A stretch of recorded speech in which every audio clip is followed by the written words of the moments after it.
이전의 영상에 이어서 계속해서 제가 말씀드리고자 하는 거 말씀드리는데, 제가 이렇게 자꾸만 이렇게 저렇게 발언을 하게 된다든지 이렇게 저렇게 말하게 되는 것 자체가 솔직히 너무 우매하고 상황 자체도 맞지 않고, 제가 무언가를 말씀드릴 수 있는 상황이 아니라고 생각합니다. 그리고 제가 무언가를 가르칠 수 있는 사람도 아닙니다.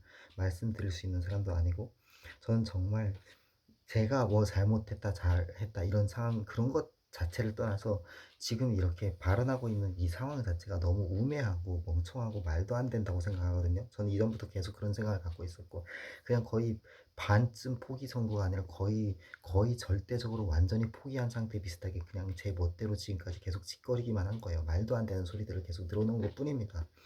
아무것도 받을 게 없어요, 제가 말씀드린 것들 가운데서. 특별히 그런 맥락에서 그 송신대학교의 어떤 저랑 비교될 분은 아니지만 김남준 목사님이 예전에 강연을 했던 영상이 있는데, 거기에서 이제 그, 그 누구야, 김남준 박사님이 이렇게 강연을 하니까 학생들이 이제 존중을 하잖아요. 또 말씀을 듣고 하니까 아멘 아멘, 그러니까 아멘 하지 마세요 그러는 거예요. 그 김남준 박사님이, 저는 그 말씀의 태도 가운데서 어떤 면에서 그러한 어, 이해라든지 그런 부분이 있었다고 저는 생각을 합니다. 다시 말씀드리지만 그 그분의 속마음은 제가 다 모르지만, 송신대학교에서 그분이 강연하는데 이제 송신대 학생들이 이렇게 주님의 말씀을 전하니까 아멘 아멘 그랬더니 아멘 하지 마세요 이러는 거예요. 그게 아마도 이렇게 말 찌끄러기 이렇게 많이 할 게 아니고, 또 이렇게 내가 이렇게 별로 이렇게 잘나지 못했다, 당신들이 학생들이긴 하지만 이렇게 아멘 아멘 하면서 또 그럴 거 아니라, 이게 그냥 그런 태도가 아니었을까. 말하자면 하나님 말씀만 높지, 진리만이 높지, 사람은 아무것도 아니고, 저는 그렇게 받아들였고, 좀 더 말씀드리면 그 얼마 전에 제가 이 방 안에 와서 말도 안 되는 일들을 제가 행하고 또 겪고 와서, 여기서 그 어디선가 유튜브에 올라온 어떤 영상에 어떤 드러머래요. 드럼을 배운 여성이래요. 근데 나는 드럼을 배웠는데 베이스 기타 어떻게 치는지 궁금해요. 베이스 기타 치는 거에 대해서 알려줬으면 좋겠네요. 이런 식으로 하는 영상을 봤어요.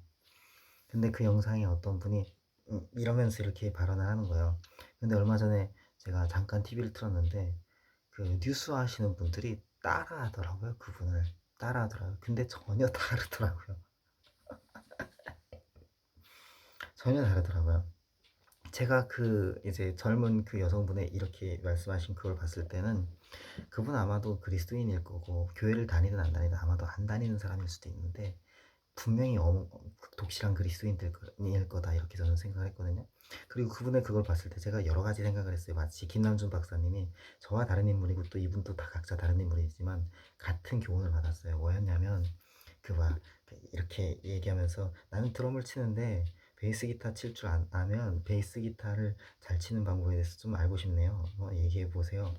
이렇게 얘기하는 것 자체 안에서, 그런 태도 가운데서, 이렇게 얘기하는 태도 가운데서 제가 느낀 거 뭐냐면, 그 베이스 기타를 잡고서 혼자 방 안에서 이렇게 연주를 해봤는데, 연주를 해보고 그리고 인터넷에 올리는 거에 대해서 생각을 해봤는데, 카메라를 켜고 연주할 때랑 좀 감이 다른 거를 느끼고, 그러면서 뭔가 문제 더 일으키지 말고 너무 이렇게 많이, 그분은 그런 말 자체를 안 한 거죠. 근데 제가 느낀 거는 이제 이타심, 양심, 그러니까 문제를 일으키지 말고 이렇게 우매한 발언 이런 것도 그만하고, 그냥 온라인 공간에서 좀 이렇게 떨어져서 정말 꼭 필수적이고 필요하다 할 때만 올려야 되겠다. 아니면 아예 안 올리는 쪽으로, 아예 그냥, 이건 만약에 정말 자꾸만 악을 야기하고 쓸데없는 분쟁을 일으키고 잡음을 만드는 일이 된다라고 한다면, 또 여러 가지로 제 자신을 지키지 못하는 일이 된다고 한다면, 여러 가지 형태의 뭐 죄악의 요소라든지 그런 것 다 포함해서, 또 이제 그 격가지 같은 것들이고, 또 수많은 어떤 그 뭐 구체적으로 제 시간 사용이라든지 이런 것도 있지만, 또 삶의 어떤 그 정신에 있어서도 제가 제대로 정신을 갖고 어떤 내 바운더리를 지키고 내 삶 안에 충실하는 거라고 얘기해야 되나, 아무튼 내적인 내면의 어떤 양심의 요소에 있어서 뭐라고 설명해야 될지 모르겠는데, 그 개방하지 않는 거 쉽게 얘기해서 그 남녀공학을 반대하는 이화여대에서 이렇게 적어놓은 거 비슷하게 개방하지 않는 그런 정신, 그런 걸 지키는 데 있어서도 내 자신을 정말 진심으로 사랑하는 데 있어서도 자꾸만 올려야 되지 않는 게 낫겠다, 그런 어떤 스피릿 교훈을 받을 수 있었거든요. 그 나는 드럼을 칠 줄 아는데 베이스 칠 줄 알면 이렇게 영상 말한 거에서. 근데 얼마 전에 TV를 보니까 아나운서분들이 따라하더라고요. 근데 이제 최근에서야 사람이 참 이기적이죠. 최근에서야 제가 넌지시 이렇게 기도를 해봤어요. 뭐를 기도를 해봤냐면, 그냥 이렇게 소리내서 걸어가면서 뭐 뭘 기도해봤냐면, 먼저 뭐 혼자서 지금까지 기도 거의 안 했어요. 마음속으로는 잠깐 해봤는데 뭐 크게 달리 이렇게 저렇게 변화는 별로 못 느꼈어요. 근데 뭔 기도를 해봤냐면, 청년분들 좀 지켜주십시오. 안전하게 좀 지켜주십시오. 이분들이 그러한 기도를 원해요. 누군가 그리스도인들이 기도해 주기를 원한다면 잡신 다른 우상한테 기도하면 안 됩니다. 그들은 거짓신들이고 사탄이에요, 사탄. 그 출처가 그들 아무것도 못 줍니다.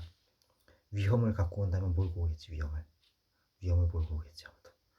그것들 아니고 하나님께 그런 기도를 해보고 생각해보니까, 뭔가 아나운서분들이 따라한 것도 약간은 이해가 되고, 뭐 이렇게 별로 좀 이렇게 지혜는 없지만 세상에 유명한 사람들이다 보니까.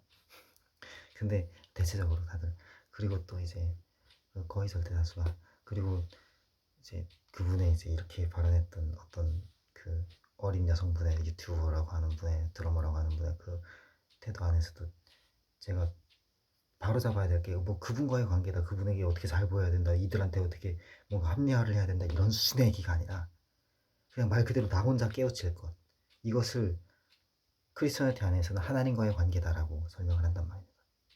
나 혼자 깨우치는 걸. 누구와의 관계가 상관이 없어요. 근데 전혀 무관한 게 아니지. 그들의 보호를 위해서 기도하는 거, 그쵸? 전혀 무관한 게 아니에요. 그렇지만 사실 그들과 어쩌고 소통하고 자시고 할 거 자체가 아니죠. 그들에 대한 이해는 증가할 수 있지, 내 스스로 혼자서. 그들에 대한 이해는. 그렇지만 동시에 그들에게 뭘 합리화를 하고 이렇게 지금 발언하는 순간 벌써 성경을 어겼잖아요. 뭐 기도하려면 골방에서 혼자 해. 남한테 나와서 자랑하지 마, 입으로 떠들지 마. 성경에 예수님 그렇게 말씀하셨단 말이죠. 마태복음 5장, 6장, 7장에. 근데 벌써 지금 떠들었잖아요. 근데 어차피 저는 기도를 안 하기 때문에 거의 별로 안 해요, 진짜. 그러다 보니까 뭐 상관은 없다만 그래도 글쎄요. 아무튼 또 다른 어떤 성경 구절에는 서로 자꾸만 권해라, 기도해라, 또 성경에 기도해라 이렇게 적혀 있고. 근데 아무튼 그렇고요. 자꾸만 기도에 불을 지피도록 권해라, 그런 말씀도 있긴 한데, 될 수 있는 대로 아무튼 자기 입으로 누구 구제하는 거, 도와주는 거, 그 다음에 하나님 앞에 기도하는 거, 구제나 도와주는 거, 이것도 다 다시 말하지만 하나님과의 관계에 대한 것이지, 그리스도인의 모든 활동이 다 마찬가지로 사람과의 어떤 그게 아니란 말이죠. 내가 어떻게 잘 보이고, 내가 어떻게 점수 따고, 내가 어떻게 합리화를 하고, 내가 어떻게 칭찬 들을 짓을 하고, 그게 아니란 말입니다. 크리스천리티 안에서의 모든 활동이 다 내가 혼자 스스로 깨우쳐 이거를 하나님과의 관계다, 이렇게 설명을 한단 말입니다. 그리고 실제로 그렇고요. 모든 활동이 다 그래요. 그리고 그런 맥락에서 야고보서에 말씀한 이 구절이 굉장히 중요한 부분이 뭐냐면, 야고보서 2장 14절부터 보면, 내 형제들아, 만일 사람이 믿음이 있노라고 행함이 없으면 무슨 이익이 있으리요. 그 믿음이 능히 자기를 구원하겠느냐. 심지어 구원에 대해서까지 지적을 해요. 이거 되게 중요한 부분입니다.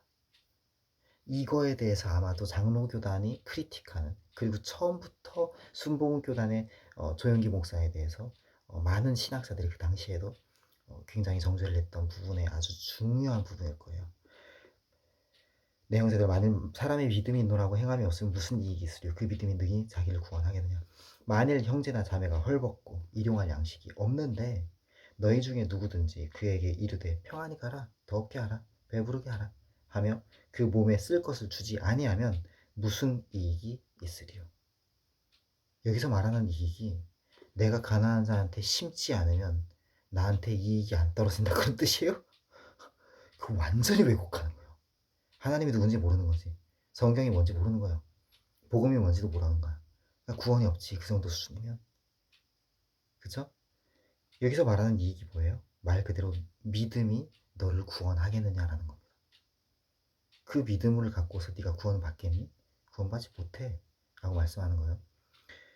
왜냐면 복음을 애초에 이해하지 못하고 있는 거니까. 다시 말하지만 너희 중에 누구든지 그에게 이르되 평안히 가라 더욱게 하라 배부르게 하라 하며 그 몸에 쓸 것을 주지 아니하면 무슨 이익이 있으리요.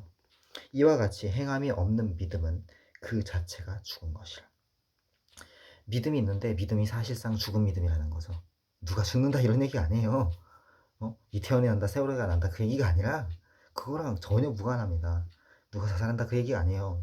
교통사고 난다 그 얘기가 아니라고요. 전혀 무관한 일이에요. 막 누가 찔러 죽인다 그 얘기가 아니에요. 그거랑 전혀 무관한 얘기라고요. 당신 자신의 믿음에 대해서 얘기하는 거예요. 여기서 말하는 건 지금 하나님의 말씀이잖아요. 야고보서는. 그리고 하나님의 말씀은 하나님의 백성한테 하는 말입니다.